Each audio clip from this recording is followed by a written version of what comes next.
most welcome to your favorite channel Chemistry with Swati and today we start protein. What is a protein? Biomolecule chapter का हमारे protein बहुत ही important part होता है.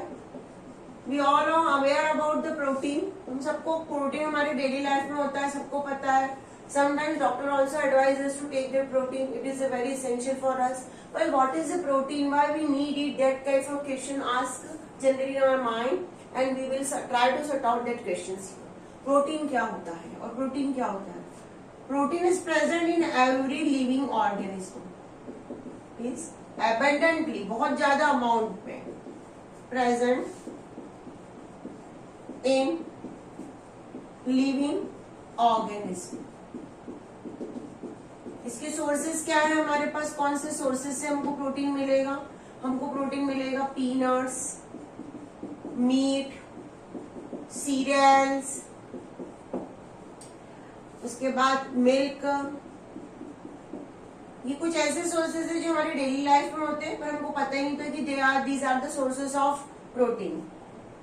Fish, cheese, इन सब में हमको प्रोटीन अवेलेबल होता है. अब प्रोटीन क्या होता है? Why it is important?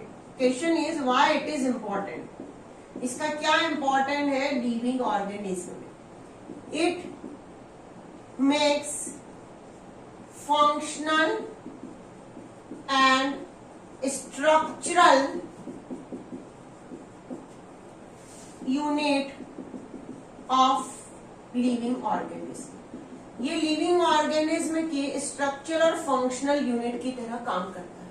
जो भी लिविंग ऑर्गेनिज्म होते हैं उन लिविंग ऑर्गेनिज्म में उनका जो स्ट्रक्चर होता है और उनकी जो फंक्शंस होते हैं that is all determined by the protein. Protein उसको डिटरमाइन करता है हर लिविंग ऑर्गेनिज्म में. अब प्रोटीन किससे मिलकर बना होता है? ये सबसे पहले क्वेश्चन होता है कि which is the component of protein. Protein का क्या कंपोनेंट है? तो protein is generally made up of amino acids. अब ये तो नया फंडा आ गया हमारे पास. यार ये अमीनो एसिड्स क्या होते हैं? मैंने कहा कि प्रोटीन किससे मिलकर बना है? प्रोटीन जो है वो अमीनो एसिड से मिलकर बना हुआ है. अब ये अमीनो एसिड्स क्या होते हैं? Composition of, next topic is composition of protein. Protein का क्या composition है? Amino acids are considered as monomers of protein. Amino acid को प्रोटीन का मोनोमर्स कहा जाता है, ये याद रखना है. Amino acids are considered as the monomers of protein. Amino acid क्या होता है? अमीनो एसिड जो होता है, amino acids are contain two functional group. Amino acid में दो फंक्शनल ग्रुप होते हैं. एक होता है COOH ग्रुप, कार्बोक्सिलिक ग्रुप जिसको हम बोलते हैं कार्बोक्सिलिक ग्रुप, और दूसरा होता है इनके अंदर अमाइन ग्रुप, एमाइन ग्रुप. ये दोनों ग्रुप्स अमीनो एसिड्स के अंदर प्रेजेंट होते हैं. अब इनका नोमेनक्लेचर कैसे करेंगे और ये क्या होते हैं? तो अमीनो एसिड्स का जो नोमेनक्लेचर होता है वो डिपेंड करता है NH2 की पोजीशन COH से. जैसे मैं यहाँ पे अमीनो एसिड लिख के दे रही हूँ आपको बहुत जल्दी समझ में आ जाएगा कि मैं क्या कहना चाह रही हूँ. ये NH2 है. तो यहाँ पे देखो COOH से जितने हम लेफ्ट साइड में मूव करेंगे, क्योंकि सभी को पता है कि COOH सबसे बड़ा फंक्शनल ग्रुप होता है. उसके बाद के जो ग्रुप्स होते हैं ये वाला अल्फा, उसके बाद बीटा. अल्फा सबको पता है, बीटा पता है, गामा पता है और डेल्टा पता है. तो ये वाले अमीनो एसिड COOH से अल्फा कार्बन पे प्रेजेंट है तो इसको लिखेंगे अल्फा अमीनो एसिड. अगर कोई बीटा पे प्रेजेंट हो सकता है कोई बीटा पे प्रेजेंट हो. ये जैसे मैंने लिख दिया यहाँ पे NH2 है तो ये अल्फा और ये beta. It is known as beta amino acid. तो अमीनो एसिड के नोमेनक्लेचर में हम ये याद रखेंगे कि अमीनो एसिड में अमाइंस ग्रुप जो होता है उसकी पोजीशन डिटरमाइन करती है कि क्या नाम होगा with respect to COOH. Position of amine groups with respect to COOH decide the nomenclature of amino acid. मैं एक स्टेटमेंट लिख के यहाँ पे दे दूं तो आपको समझ में आ जाएगा। Position of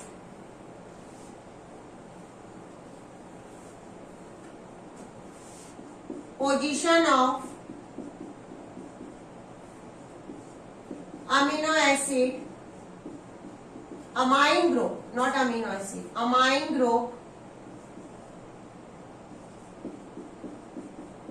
with respect to COOH group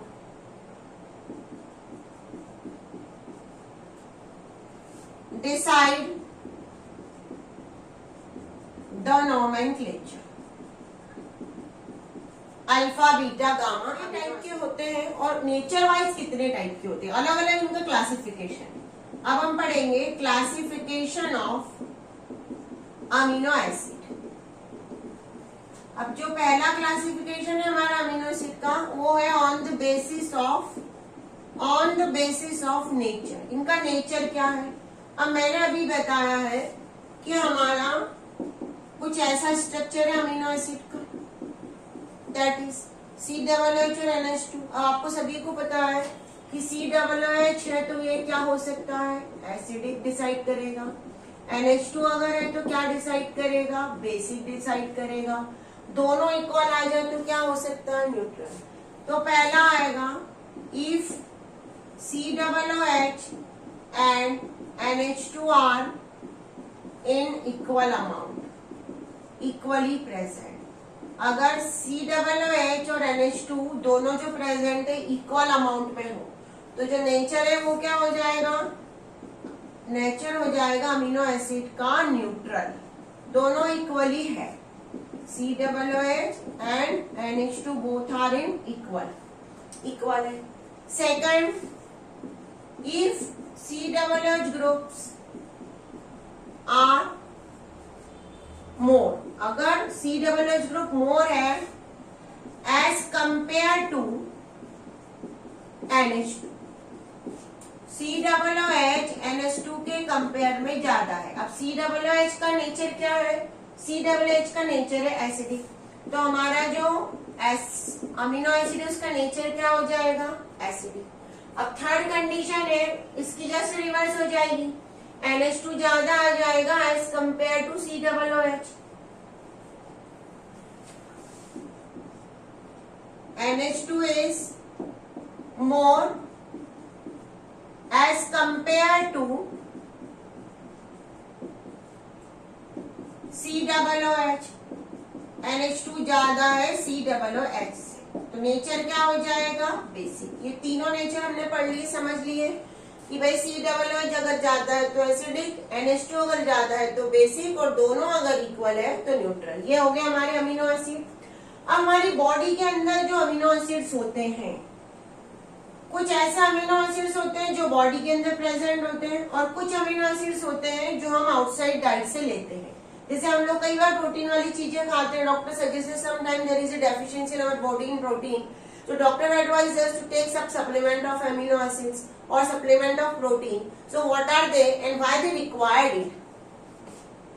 totally nature जो है 20 अमीनो एसिड होते हैं, ये आपको याद रखना। हम 20 अमीनो एसिड्स आर प्रेजेंट। ये 20 अमीनो एसिड जो होते हैं इसमें से कुछ होते हैं इसेंशियल अमीनो एसिड। इसेंशियल का मतलब क्या होता है? जो बॉडी के लिए बहुत ज्यादा आवश्यक होते हैं। ये amino acids they are not synthesized in our body, हमारी बॉडी इनको सिंथेसाइज नहीं करती है। It will take outside as a diet, ये डाइट से हम लेते हैं। इसमें भी 10 अमीनो एसिड आएंगे। जो नीट वाले स्टूडेंट है, जेई वाले हैं, उनको बेटा याद करना पड़ेगा अमीनो एसिड कौन कौन से होते हैं। एनसीईआरटी में कभी आता नहीं है। नॉन इसेंशियल अमीनो एसिड, ऐसे अमीनो एसिड जो हमारी बॉडी खुद सिंथेसाइज करती है। These are synthesized by our body, these are synthesized by our body. हमारी बॉडी ऐसे अमीनो एसिड का सिंथेसाइज्ड खुद ही कर लेती है, इसे हम कहते हैं नॉन इसेंशियल अमीनो एसिड्स। अब अमीनो एसिड्स क्या होते हैं, उनकी प्रॉपर्टीज क्या होती है, उनका नेचर क्या होता है, ये कैसे क्या होता है, अब हमको ये पढ़ना है। तो अब हमारा नेक्स्ट है कि क्या होता है अमीनो एसिड। अमीनो एसिड्स जो होते हैं they are crystalline, solid, soluble in water, have a high melting point, इनका melting point high होता है, and they are salt, इनको क्या कहा जाता है, salt। Why they are क्या called salt? Because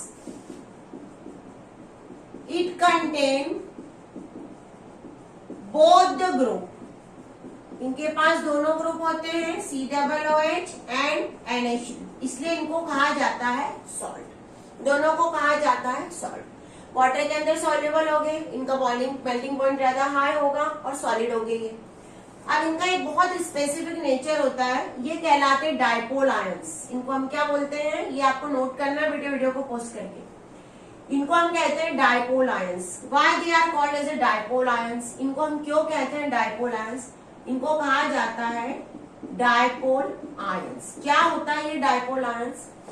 in aqueous solution, अगर हम किसी एक्वस सोल्यूशन में इनको ले लें, in aqueous solution COOH group of amino acid, पहले मैं लिख रही हूं फिर आपको एक्सप्लेन भी कर दूंगी, donate H plus ions and it will take by NH2 and develop COO negative and NH3 positive charges. जब इनको एक्वस सॉल्यूशन के अंदर ये क्या करते हैं, जैसे हमने एक्वस सॉल्यूशन की बात कर ली, यहाँ पे ये हमारा एसिड है अमीनो एसिड। एक्वस सॉल्यूशन के अंदर अगर ये जाते हैं तो ये एक्वस सॉल्यूशन के अंदर इनका जो ये H है, ये H यहाँ पे आ जाता है H प्लस के वे में। यहाँ पे आपको सभी को पता है nitrogen and lone pair electron है। H कब कैसे जाएगा, H हमेशा COOH जब भी किसी H को डोनेट करेगा तो H प्लस के वे में करेगा और खुद वहां पे रह जाएगा COO नेगेटिव। ये H प्लस जो है हमारा जो NH2 होता है, उस NH2 के पास लोन पेयर ऑफ इलेक्ट्रॉन होते हैं और ये है इलेक्ट्रॉन डेफिशिएंट। तो ये लोन पेयर वाले इलेक्ट्रॉन के पास ही जल्दी से पहुंचेगा क्योंकि इसको इलेक्ट्रॉन चाहिए, तो ये तुरंत इसको अट्रैक्ट करेगा।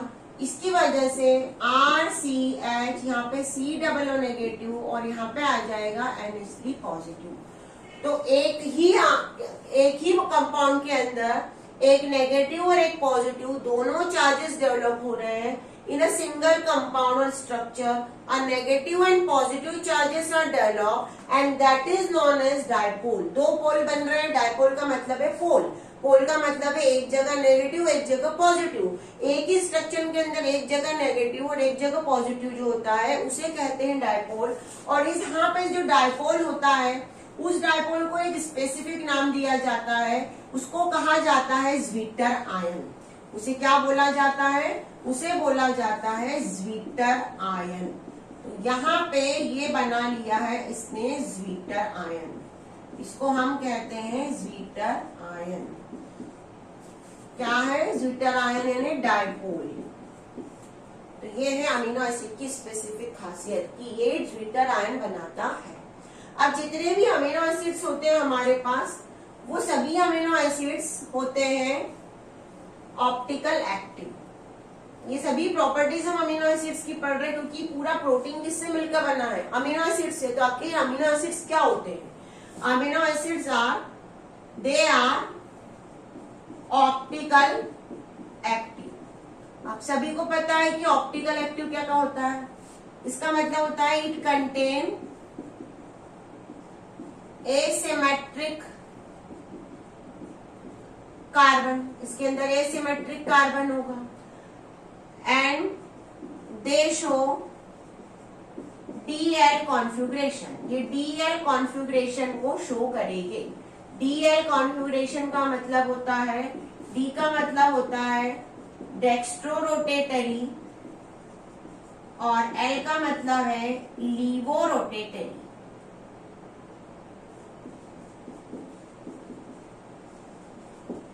जितने भी नेचुरल अमीनो एसिड्स होते हैं वो सभी होते हैं लीवो रोटेटरी, याद रखना। जितने भी नेचुरल होते हैं amino acids all R L configuration, उनको लिखा जाता है एल अमीनो एसिड लीवो वाले होते हैं, इसीलिए उनको लिखा जाता है लीवो रोटेटरी होते हैं।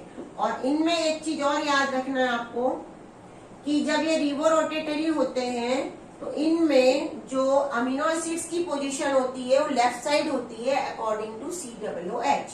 ये लीवो का मतलब है दैट तो amino acids are left side of COOH। COOH से लेफ्ट साइड में ये प्रेजेंट होंगे, उसका मतलब ये है। ये अमीनो एसिड्स ही पढ़ रहे हैं अभी हम। अब ये अमीनो एसिड जो होते हैं वो जॉइंट हो गए क्या?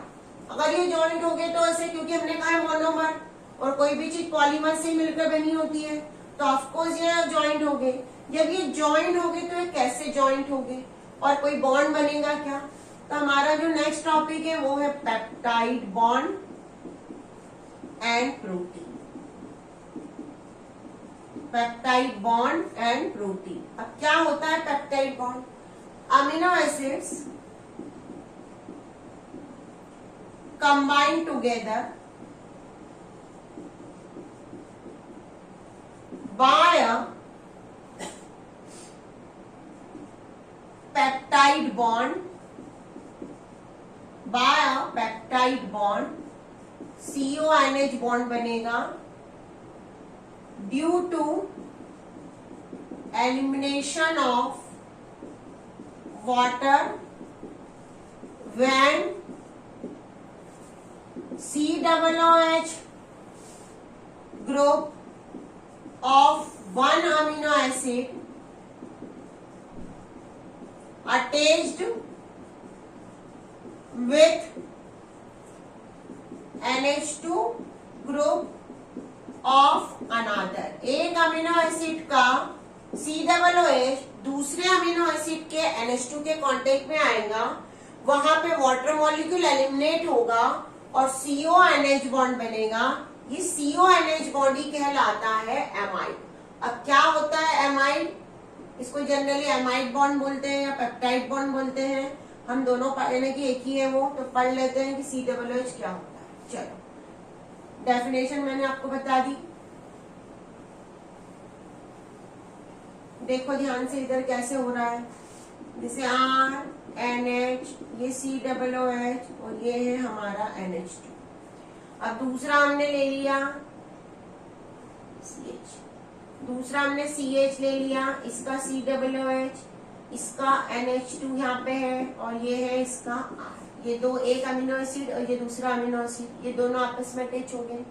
अब यहाँ पे ये जो अमीनो एसिड है इसका, ये अमीनो एसिड का एक H ऐसा बना दिया मैंने, दूसरा H ऐसा बना दिया। ये एक अमीनो एसिड का जो H है ये OH से ऐसा रिएक्शन करेगा, वाटर मॉलिक्यूल निकल जाएगा यहाँ पे और यहाँ पे बनेगा RCH फिर CH दूसरे वाले का RCOOH और ये यहाँ पे NH2। तो दोनों अमीनो एसिड ये CONH से कंबाइंड हुए, यही कहलाता है peptide bond, that is known as a peptide. इसको कहते हैं पेप्टाइड। दूसरे अमीनो एसिड के COH से कंबाइंड होगा और वाटर मॉलिक्यूल निकल जाएगा NH2 के वे में और जो बॉन्ड बनेगा वो पेप्टाइड बॉन्ड कहलाएगा। कई बार इस बॉन्ड को पेप्टाइड बॉन्ड या पेप्टाइड लिंकेज भी बोलते हैं। Both are the same thing, दोनों चीजें आपको याद रखनी है। पेप्टाइड लिंकेज, अगर दो अमीनो एसिड अटैच हुए तो जो प्रोडक्ट बनने वाला है दो अमीनो एसिड के अटैचमेंट से, उसको कहेंगे डाइपेप्टाइड। क्या बोलेंगे? डाइपेप्टाइड। फिर तीन अगर अमीनो एसिड आ जाए तो क्या कहलाएगा? ट्राई। चार आए तो टेट्रा। ऐसे कई बनते जाएंगे और लास्ट में जब बहुत ज्यादा हो जाएंगे तो हम उसको कहेंगे पॉलीपेप्टाइड। क्या बोलेंगे हम उसको? पॉलीपेप्टाइड। जैसे अमीनो एसिड हमारा 2 अमीनो एसिड थे तो क्या बना? डाइपेप्टाइड। डाइपेप्टाइड से क्या बनेगा? 3 अगर अमीनो एसिड हो जाएंगे तो ट्राई पॉलीपेप्टाइड।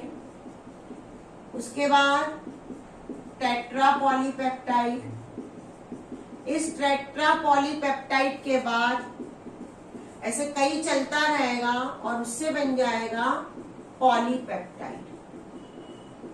ये जो पॉलीपेप्टाइड बना है, ये पॉलीपेप्टाइड ऐसे कई 100 पॉलीपेप्टाइड हो जाए तो वो कहलाता है प्रोटीन।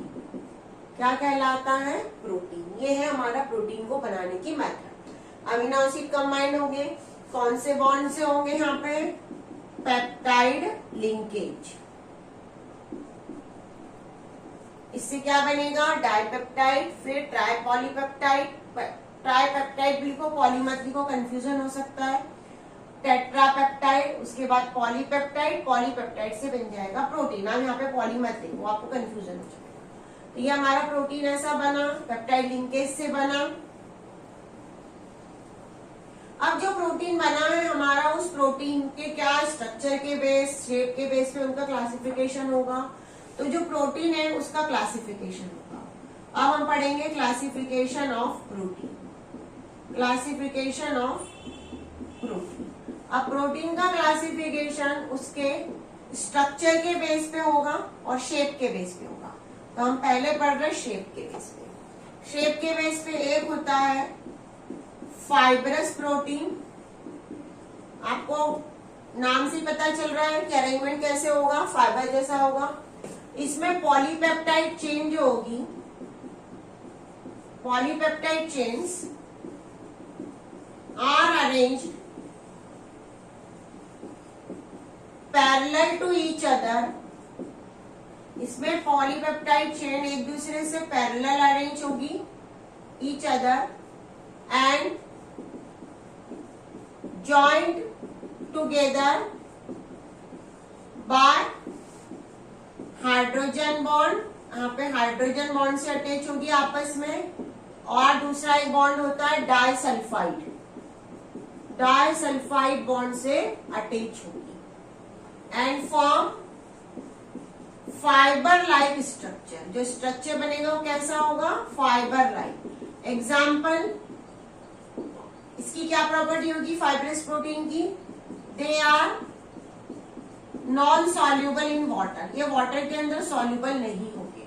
हमारे हेयर्स और हमारे नेल्स के अंदर जो प्रोटीन होता है वो फाइब्रस होता है।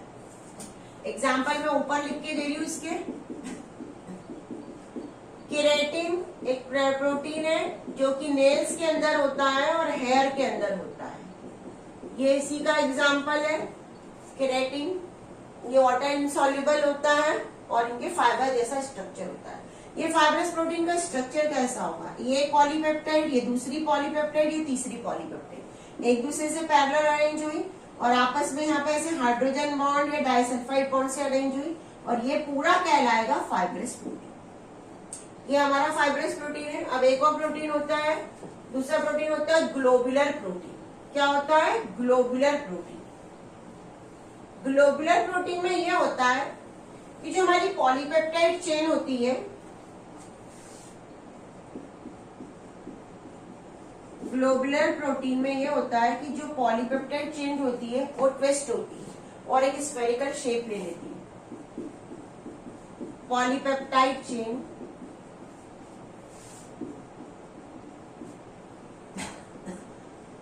twisted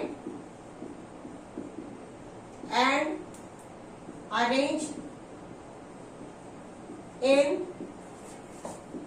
spherical shape और एक spherical shape में अरेंज होती है।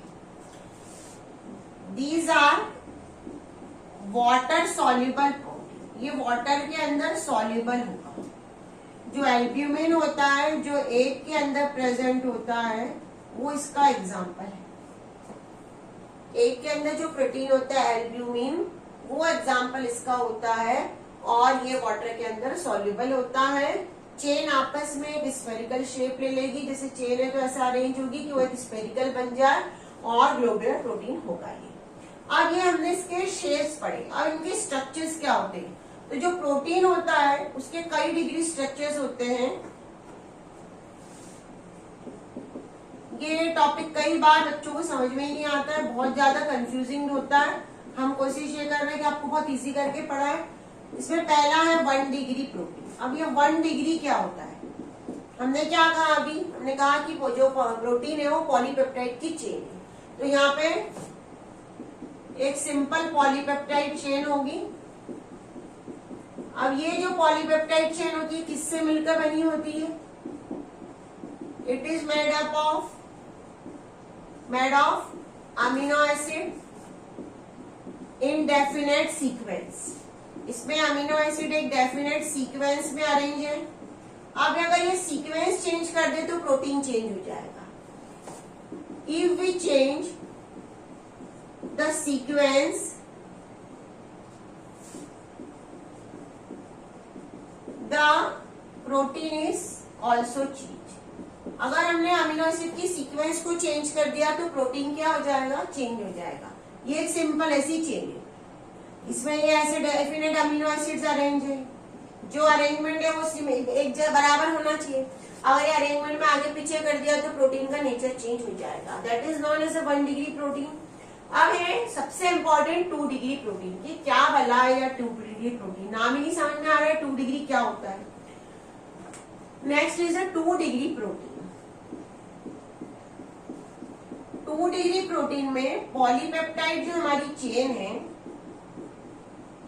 पॉलीपेप्टाइड जो हमारी चेन है, उस पॉलीपेप्टाइड चेन में क्या हो जाएगा? ट्विस्टिंग हो जाएगी।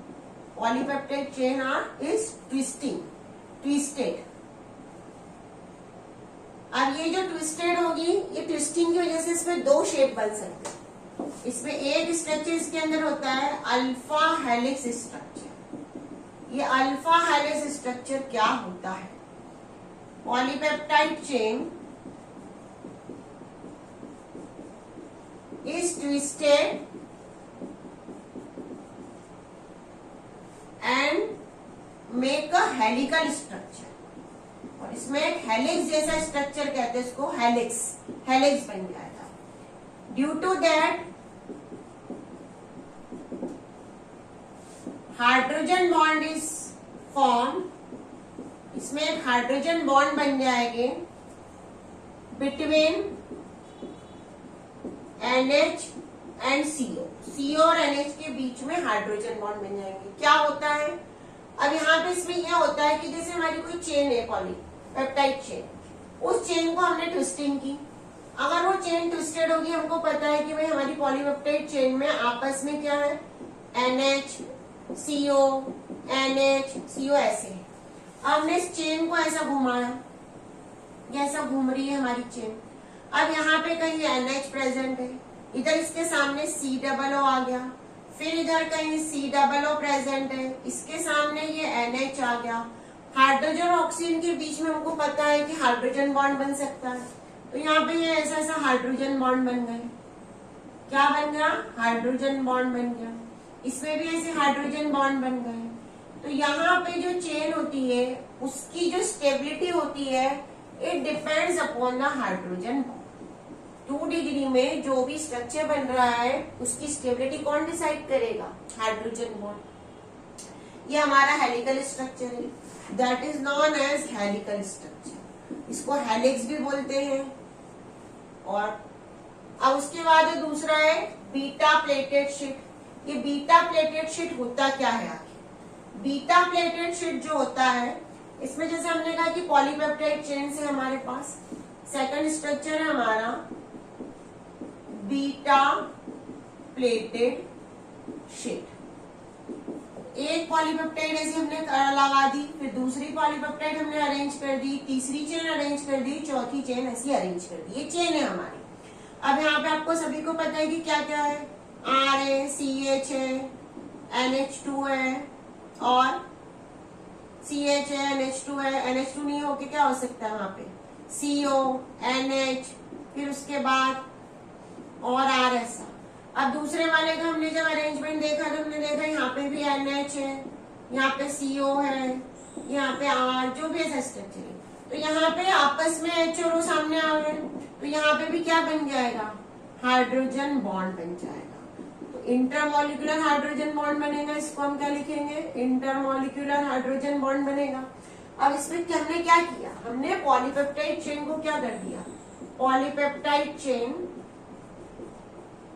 आर एक्सटेंडेड, उसको हमने खींचा टू द मैक्सिमम, बहुत ज्यादा नहीं, जितना मैक्सिमम हो सकता है उतना मैक्सिमम उसको एक्सटेंडेड किया हमने, and let down, side by side उसको खड़ा करवा दिया, एंड फॉर्म हाइड्रोजन, और उससे हाइड्रोजन बॉन्ड बने, और उसका जो स्ट्रक्चर हुआ कैसा बना, एक शीट की जैसा हमको दिखेगा। तीसरे में भी यहाँ पे भी बन सकता है, यहाँ पे कहीं और NH आएगा ऐसा, यहाँ का CO आ जाएगा तो ये बन गया, यहाँ पे COO, इधर का NH हो तो ऐसा बॉन्ड बन गया। अब ये जितने भी यहाँ पे कौन कौन से बॉन्ड होंगे जो इनको डिसाइड करेंगे इनकी स्टेबिलिटी को, तो यहाँ पे हमारे पास सिर्फ एक हाइड्रोजन बॉन्ड नहीं होते, 2-3 अलग अलग बॉन्ड होते हैं, फोर्स होते हैं जो इनकी स्टेबिलिटी को डिसाइड करते हैं कि ये स्टेबल है। तो एक होता है इंटरमॉलिक्यूलर हाइड्रोजन बॉन्ड, दूसरा होता है यहाँ पे डाइसल्फाइड बॉन्ड,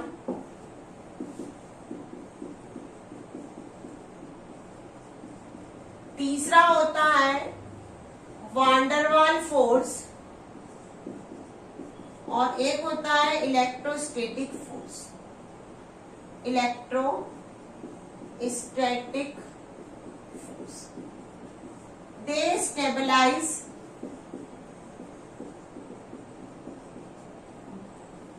ये स्टेबलाइजमेंट देंगे। 3 डिग्री में तो ये सब प्रेजेंट ही हो गए, 2 डिग्री में इंपॉर्टेंट है हाइड्रोजन, ये याद रखना। 2 डिग्री में क्या है, हाइड्रोजन। 3 डिग्री में ये सभी हो गया। 3 डिग्री क्या, 3 डिग्री स्ट्रक्चर, प्रोटीन का 3 डिग्री स्ट्रक्चर क्या होता है। 3 डिग्री स्ट्रक्चर में जो हमारा 2 डिग्री स्ट्रक्चर की जो पॉलीपेप्टाइड चेन है, या फिर ऐसा मानो जो हमारी पॉलीपेप्टाइड चेन है, कौन सी वाली, 2 डिग्री वाली, उस पॉलीपेप्टाइड चेन में ओवर फोल्डिंग होगी, और ज्यादा फोल्डिंग हो जाएगी, over folding, and it gives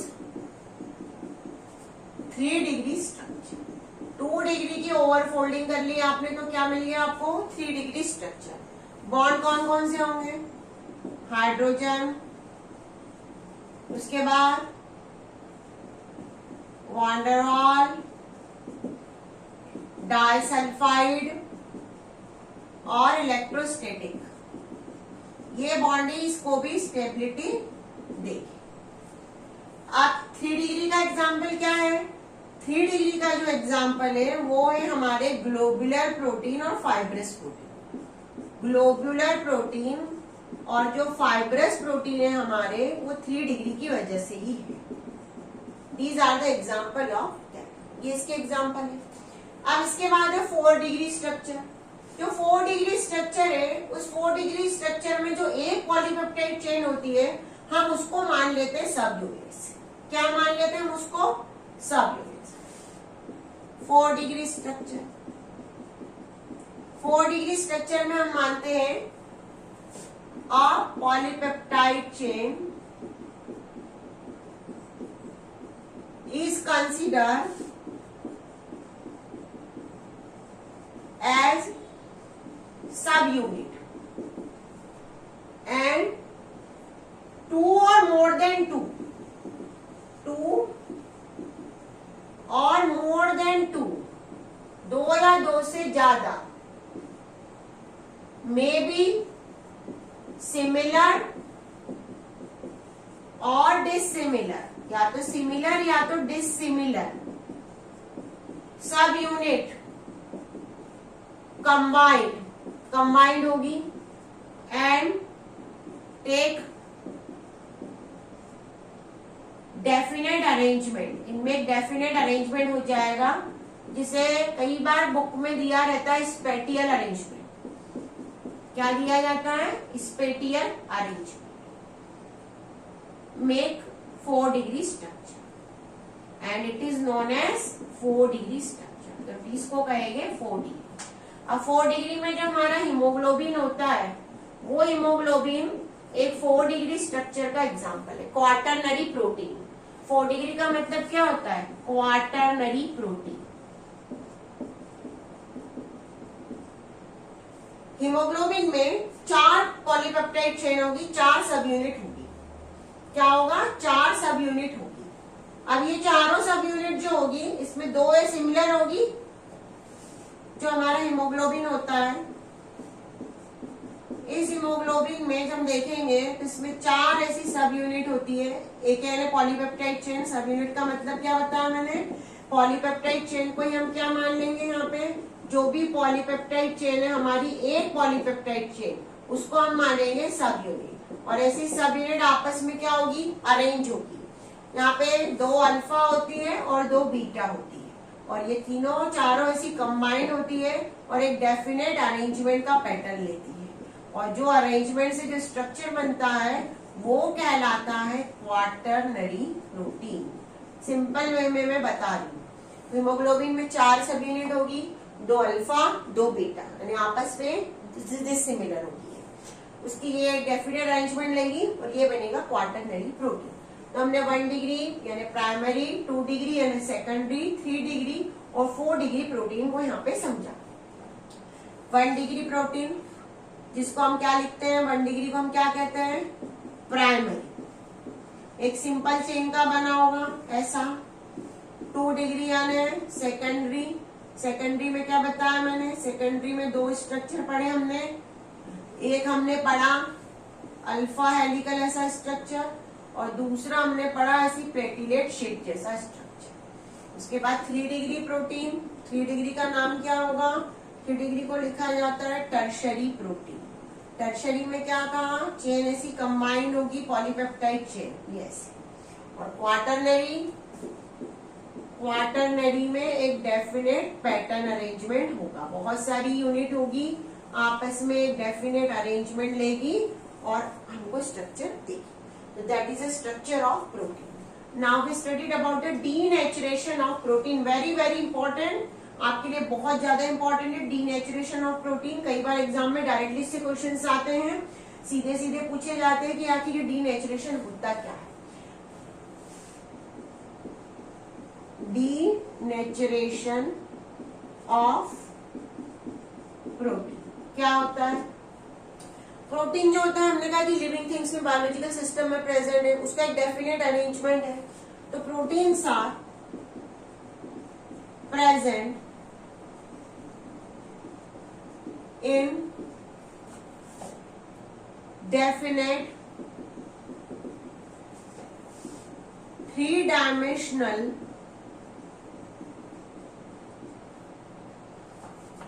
structure and have a biological activity in living things। living things के अंदर उसकी खुद की एक बायोलॉजिकल एक्टिविटी है और वो एक डेफिनेट पैटर्न में, अरेंजमेंट में प्रेजेंट है। सीधी सीधी बात कि हमारे बॉडी के अंदर जो प्रोटीन है वो हम लिविंग है तो हमारे अंदर प्रेजेंट है। एक उसका डेफिनेट फंक्शन होगा, उसका एक डेफिनेट स्ट्रक्चर होगा, कोई भी लिविंग। अब हमने उसके अंदर कुछ चेंज कर दिए। चेंज कैसे हो सकते हैं? या तो फिजिकली हो सकते हैं या तो केमिकली चेंज कर दिए। When it is subjected to change, when it is subjected to change like physical और chemical। अब इसके अंदर हमने फिजिकल या केमिकल चेंज कर डाले। फिजिकल चेंज हम कैसे कर सकते हैं? फिजिकल चेंज हम ऐसे कर सकते हैं कि उसको हीट कर दिया। हीट करने से उसका टेम्परेचर की वजह से वो डिस्टर्ब हो गई, टेम्परेचर बढ़ गया या कम हो गया, टेम्परेचर चेंज हो जाएगा उसकी वजह से। केमिकल चेंज कैसे हो जाएगा? केमिकल चेंज ये हो सकता है कि हमने उसके पीएच लेवल को चेंज कर दिया, पीएच में चेंज आ गया। जब पीएच लेवल चेंज हो जाएगा तो उसकी वजह से जो उसके अंदर जो स्ट्रक्चर है, अभी हमने जो पढ़ा है उसके स्ट्रक्चर्स में जो बॉन्ड है वो क्या हो जाएंगे, बॉन्ड क्या हो सकते हैं, ब्रेक हो सकते हैं पहली बार। उसके बाद अनफोल्डिंग हो सकती है, हमने अभी फोल्ड करके बताया था, अल्फा हेलिकल स्ट्रक्चर, अनफोल्डिंग हो सकती है। तो उसकी वजह से वो क्या हो जाएगा, डिस्टर्ब हो जाएगा, उसकी एक्टिविटी क्या हो जाएगी, डिस्ट्रॉयड। और इसी को हम क्या कहते हैं, due to that bond break and unfolding occurs, इसकी वजह से अनफोल्डिंग हो जाएगी, डिस्ट्रॉयड, और उसकी वजह से क्या हो जाएगा, प्रोटीन क्या हो जाएगा, डिस्ट्रॉयड हो जाएगा, प्रोटीन इज डिस्ट्रॉयड। अब प्रोटीन जो डिस्ट्रॉयड होगा तो कौन कौन से प्रोटीन डिस्ट्रॉयड होंगे, प्रोटीन जो डिस्ट्रॉयड होने वाला है वो 2 डिग्री 3 डिग्री हो गया, 1 डिग्री तो कुछ नहीं होने वाला, 2 डिग्री एंड 3 डिग्री सबसे ज्यादा इफेक्ट करेगा। जैसे यहाँ कई बार हमने देखा होगा कि जो आप एग के अंदर जो एल्ब्यूमिन होता है, उस एल्ब्यूमिन को अगर आपने गर्म कर दिया, हीट कर दिया टेम्परेचर से, उसके अंदर क्या हो जाता है, अगर जो लोग किया होगा तो पता होगा, एल्ब्यूमिन हमने उसको हीट कर दिया अगर, तो उसकी वजह से उसके अंदर हो जाता है कोगुलेशन। क्या हो जाता है, कोगुलेशन। या जो मिल्क होता है, मिल्क के अंदर अगर हमने देखा होगा कर्डलिंग हो जाती है, दूध कड़ा हो जाता है, कर्डलिंग हो जाती है, कर्डलिंग ऑफ मिल्क। मिल्क के अंदर जो प्रोटीन होता है उसी की होगी, बाय लैक्टिक एसिड,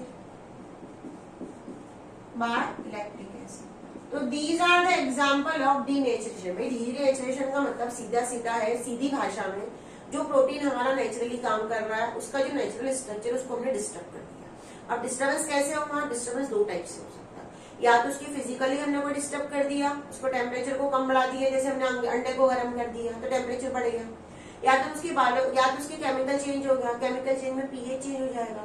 तो जो बॉन्ड उसके अंदर बने, hydrogen bond, electrostatic bond, van der Waals bond, वो बॉन्ड ब्रेक हो जाएगा। दूसरा ये हो सकता है कि उसकी जो कॉइलिंग है वो अनफोल्ड हो जाए, वापस वो अनकॉइल्ड हो जाए, तो उसकी वजह से उसकी एक्टिविटी क्या हो जाएगी, चेंज हो जाएगी, उसका नेचर क्या हो जाएगा, चेंज हो जाएगा और डिस्ट्रॉय हो जाएगा। अब ये किसमें होगा, 2 डिग्री 3 डिग्री में हो गया, क्योंकि 1 डिग्री में तो कोई बॉन्ड बनने ही नहीं वाला है, तो डिस्टर्ब होने ही नहीं वाला है। डेली लाइफ में कई बार अंडे को आपने गर्म किया होगा तो देखना उसमें सब अंदर से क्या हो जाता है, कोगुलेशन हो जाता है। तो ये है denaturation of protein, that is known as a denaturation of protein, यानी नेचुरली प्रोसेस को उसको हटा देना। डी का मतलब ये रिमूव, उसको नेचुरली उसकी प्रॉपर्टीज को हमने चेंज कर दिया। ये इंपॉर्टेंट है टॉपिक डीनेचुरेशन, एग्जाम में कई बार डायरेक्टली आपको पूछा जाता है। पेप्टाइड बॉन्ड भी इसमें इंपॉर्टेंट है, कई बार एग्जाम में पेप्टाइड बॉन्ड आ जाता है, essential non essential amino acids इसमें से आते हैं कई बार क्वेश्चन में। कुछ ऐसी चीजें जो कई बार हमको आती है एग्जाम में, पर हम इसको ध्यान से पढ़ते नहीं। तो मैंने इस टॉपिक को बहुत इजी करके पढ़ाने की कोशिश की है। कमेंट्स बॉक्स आपके लिए खुला हुआ है, कोई भी अगर डाउट है तो कमेंट्स बॉक्स में डालिए, पढ़ते रहिए, हमारे साथ हमेशा जुड़े रहिए। आपको ऐसी बहुत सारी ट्रिक्स बताते रहेंगे और छोटे छोटे क्वेश्चंस को करने की कोशिश करते हैं।